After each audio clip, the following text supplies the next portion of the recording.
In some ways, Wavetable is the flashiest of the MPE instruments because of this matrix here allows us to apply one gesture to many different parameters.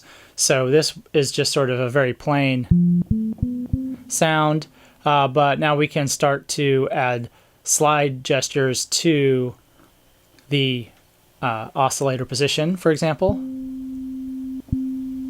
And we'll probably want to get some filter frequency in there, so we'll add that to pressure. Now we'll start to hear things.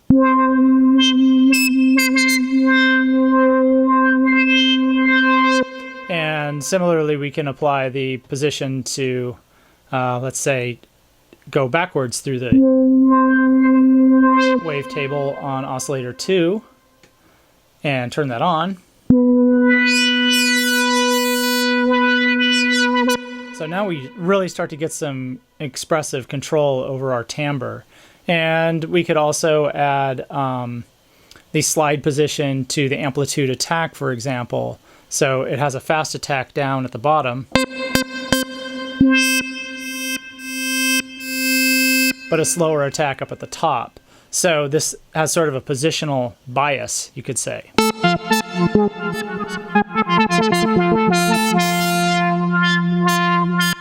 Which kind of gives it an interesting playability. So this matrix really gives you an opportunity to really play around with or get lost in the different facets of MPE, as well as make something that's quite visually appealing with the wavetables.